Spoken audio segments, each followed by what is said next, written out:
जिंदगी दे करके एक उपकार किया और भगवान ने जवानी दे करके हमको आपको सम्मानित किया और एक अवसर दिया भगवान ने कि जीवन में कुछ कर गुजरे, इसीलिए जवानी मिलती है। इसी में धर्म अर्थ काम और मोक्ष सारी चीजें प्राप्त करता है मनुष्य। बाकी में बचपन में हो सकता है, बुढ़ापे में हो सकता है। बचपन में समझ कम होती है और बुढ़ापे में समझ है तो ताकत कम होती है, सामर्थ्य कम होती है।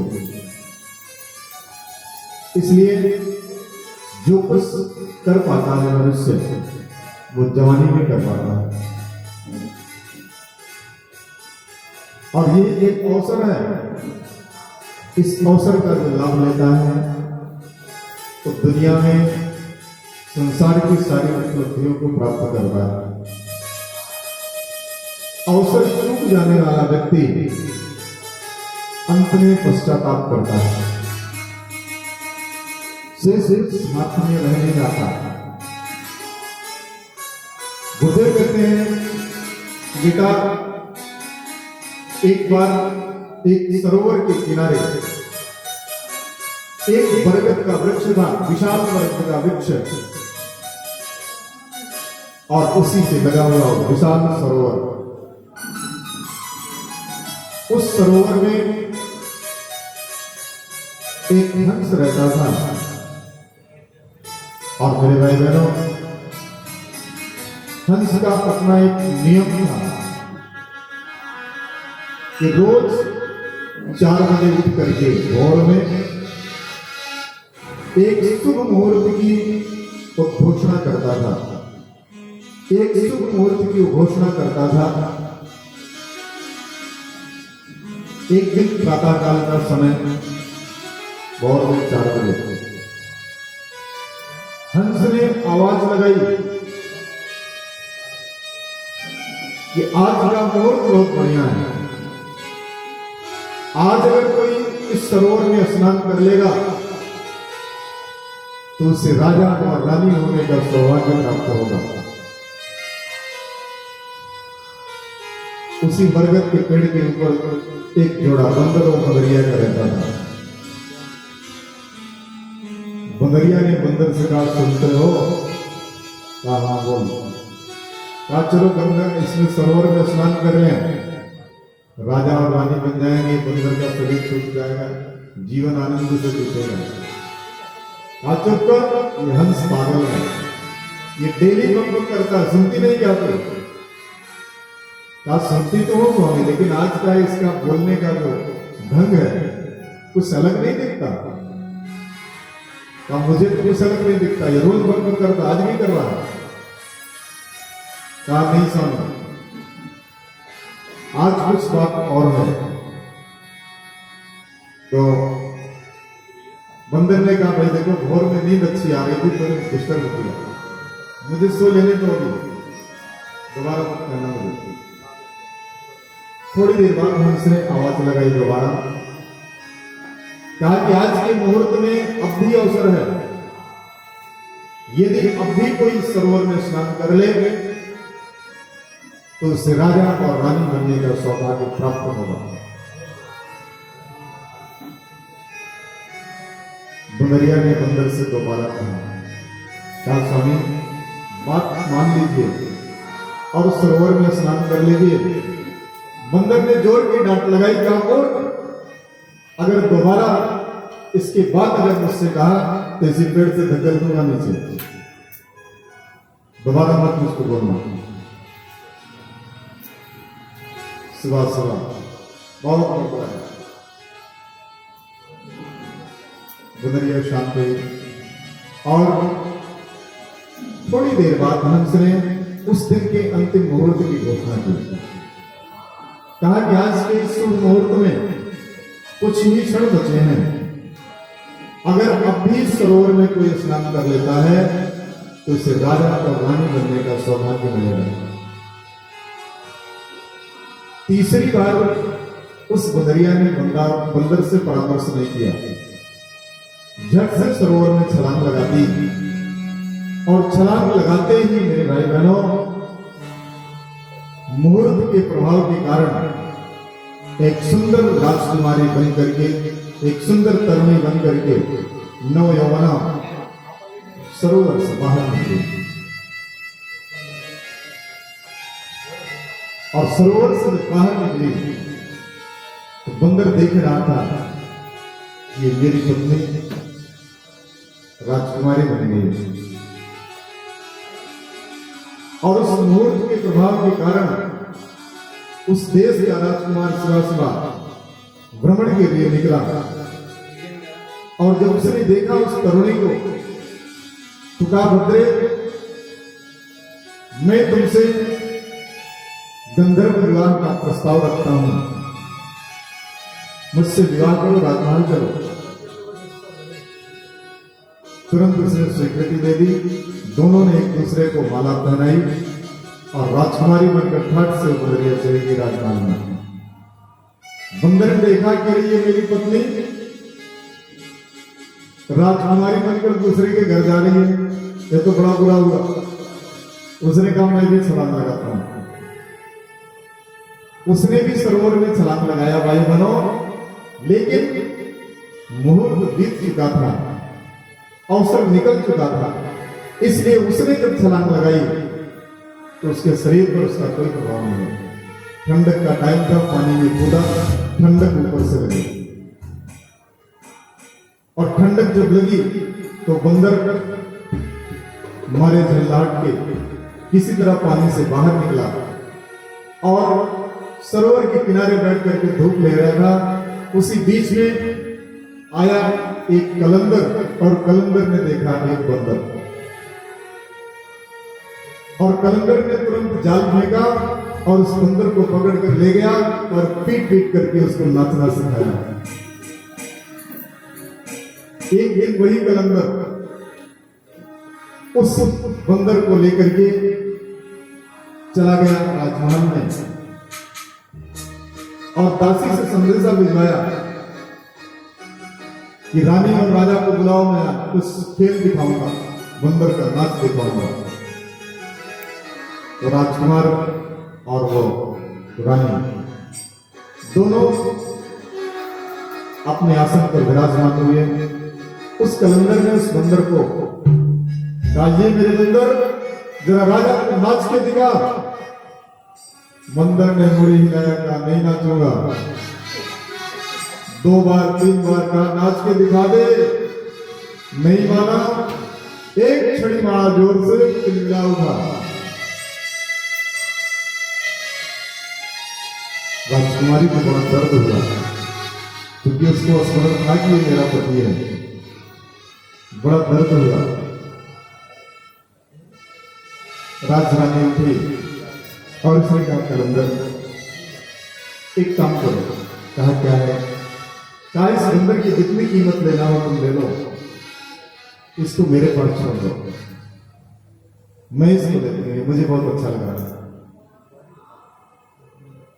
उस कलंदर को उस राजरानी ने भरपूर पैसे दिए और कहा कि इस बंदर को मुझे दे।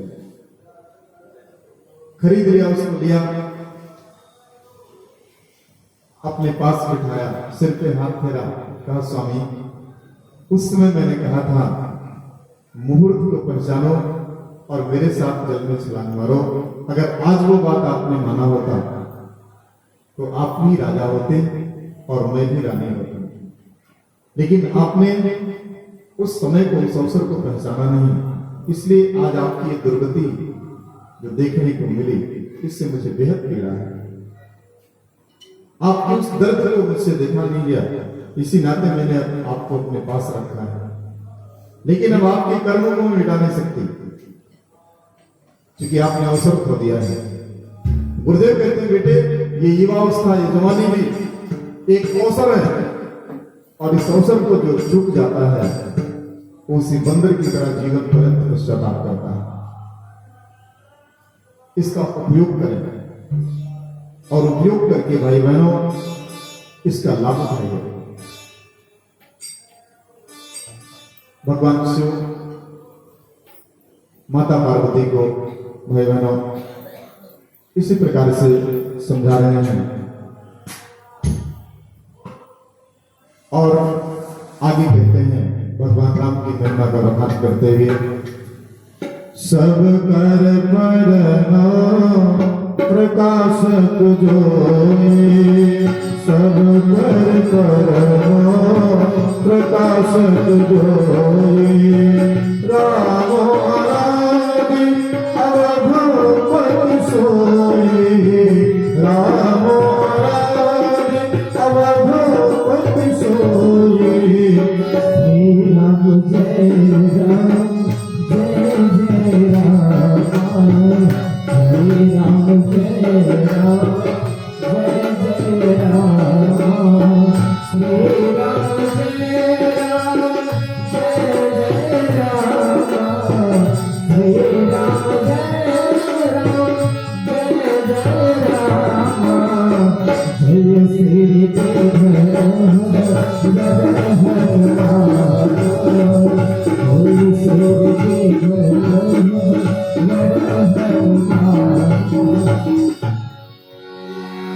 भगवान भोलेनाथ कहते हैं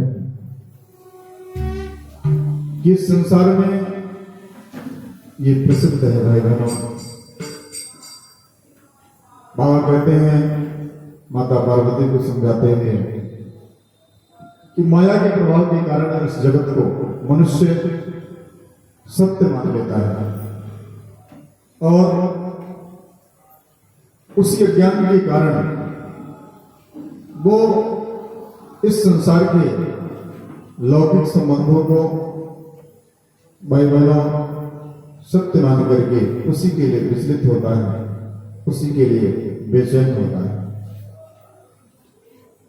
क्योंकि जब बालक उदर में आता है तो माताएं एक एक दिन गिनती हैं, आज 7 महीने हो गया, 8 महीने हो गया, 9 महीने हो गया, शिशु का जन्म हो गया। और फिर ये रिश्ता, ये संबंध धीरे धीरे इतना मजबूत हो जाता है, इसको छोड़ पाना मुश्किल होता है। गुरुदेव कहते हैं ये संबंध ठीक वैसा ही है जैसे किसी बच्चे के हाथ में खिलौना हो और आप उसको जबरन छीने तो बच्चा कितना तिलमिलाता है, छटपटाता है, लेकिन वास्तव में खिलौना असली तो है नहीं। इसी तरह गुरुदेव कहते हैं ये संबंध भी खिलौने जैसे ही है। इन्हें इस दुनिया में परमात्मा ने जीवन जीने का साधन बनाया। अगर इस दुनिया में संबंध ना हो तो मनुष्य संवेदना शून्य हो जाएगा, उसके अंदर प्रेम भाव ये सारी चीजें समाप्त हो जाएंगी। इसलिए संबंधों के द्वारा मनुष्य के अंदर संवेदना, मनुष्य के अंदर प्रेम भाव, ये सारी चीजें इस दुनिया में कायम रहती हैं और उसी के लिए मनुष्य जीवन जीता है। संबंधों की आवश्यकता पड़ती है। मैं नहीं कहता कि आपको अपना परिवार से प्रेम नहीं करना चाहिए, आपको अपने परिवार से प्रेम करना चाहिए, लेकिन एक सच्चा प्रेम करना चाहिए, स्वार्थ भरा प्रेम नहीं, किसी स्वार्थ से प्रेरित प्रेम नहीं। क्योंकि स्वार्थ से प्रेरित प्रेम जो होता है वो टिकाऊ नहीं होता। क्यों नहीं टिकाऊ होता? क्योंकि जब आपका स्वार्थ उस संबंध से सिद्ध नहीं होता तो उस संबंध के प्रति आपकी अरुचि हो जाती है। जैसे मान लीजिए पत्नी आपके घर आई और पत्नी से स्वार्थ था कि टाइम पर मुझे भोजन पका के दे दी। आजकल लोगों को अपेक्षा रहती है बहू आएगी तो बहुत सारा दहेज लेके आएगी, और अगर दहेज लेकर नहीं आई तो नीरसता होती है, सम्मान कम हो जाता है, तमाम चीजें आ जाती हैं कि नहीं। अपेक्षा के खिलाफ अगर कुछ हुआ तो संबंधों में खटास पैदा हो जाती है। इसलिए सच्चा प्रेम ये कहता है कि संबंध स्वार्थ से प्रेरित नहीं होना चाहिए। संबंध जो हो वो सिर्फ परमार्थ से प्रेरित हो और कर्तव्यों से बंधा हुआ हो। आपका एक नैतिक कर्तव्य है। गुरुदेव कहते हैं कि संबंधों में अगर स्वार्थ जुड़ रहा है और स्वार्थ भी जुड़ रहा है तो स्वार्थ भी बुरा नहीं है। लेकिन वो स्वार्थ उतना ही हो जिससे आपका परमार्थ का रास्ता अवरुद्ध न हो। स्वार्थ उतना ही होना चाहिए। अगर उससे अधिक हो रहा है तो आपके बीच में, जिसको कहते हैं माया, ममता अलग चीज है और माया अलग चीज है। ममता वो है जो हृदय से उमड़ने वाला प्रेम होता है, इसको ममता कहा गया। और माया क्या है? माया भाई मानो वो चीज है जो स्वार्थ से प्रेरित होती है, उसे माया कहते हैं। और माया शब्द ही ऐसा बना है, मां माने जो या माने नहीं, जो है ही नहीं उसी का नाम माया है। ये माया ऐसी है। तो इस माया को गुरुदेव ने कहा कि इस माया से बच करके संसार में प्रेम को कायम करें। उसमें जो आनंद मिलेगा तो भाई बहनों सदैव आपके जीवन में आपको सुख देगा। माया से प्रेरित जो होगा वो आपको दुख देगा, सदैव दुख देगा। इसलिए माया से प्रेरित प्रेम से बचें। उससे बचने की सलाह हर उसे देते हैं। भगवान कृष्ण कहते हैं कि देवी, इस संसार में मनुष्य के साथ ऐसा ही होता है। वो मम्मी समझने लगता है, किसी को पिता समझने लगता है, किसी को समझने लगता है, और फिर वो इतना अधिक उसमें लिप्त हो जाता है कि उसे अपना लक्ष्य भूल जाता है। अर्जुन को बड़ा मोह हुआ, अब मन्नु जब मारा गया तो अर्जुन को बड़ा मोह हुआ, जिद किया। भगवान कृष्ण ने कहा कि महाराज मैं अभिमन्यु के बिना जीवित नहीं रह सकता, मेरा जीवन इस संसार में निराधार लगता है। भगवान ने कहा फिर क्या चाहते हो? कहा मैं अपने पुत्र से मुलाकात चाहता हूं, मेरी मुलाकात करो, मैं समझाऊंगा, ले आऊंगा उसे। भगवान ने अनेक प्रकार से समझाया, कहा अर्जुन ये संभव नहीं है। अर्जुन ने कहा मेरा पुत्र है, क्यों नहीं समझेगा मेरी बात को? ले गए भगवान कृष्ण और मुलाकात कराया, अभिमन्यु से मुलाकात कराया। भगवान ने कहा ये है तेरा पुत्र अभिमन्यु, बात कर लो, अगर राजी हो जाए तो ले चलो। अर्जुन ने रोका और कहा बेटे मेरी बात सुन, चल मेरे साथ, तेरी मां बेचैन रहती है, मेरा जी नहीं लग रहा तेरे पर, तू चल मेरे साथ। अभिमन्यु ने कहा कौन किसका पुत्र? न जाने कितनी बार आप मेरे पिता बने और न जाने कितनी बार मैं आपका पिता बना। ये पिता और पुत्र का संबंध लौकिक संसार तक है, शरीर छूटने के बाद ये संबंध अपने आप समाप्त हो जाता है। फिर नए प्रकार से शुरुआत होती है। इसलिए इस संसार में इसे जीने का ढंग आना चाहिए। जीवन खत्म हुआ तो जीने का ढंग आया, और जब सम्मा बुझ गई तो महफिल में रंग आया।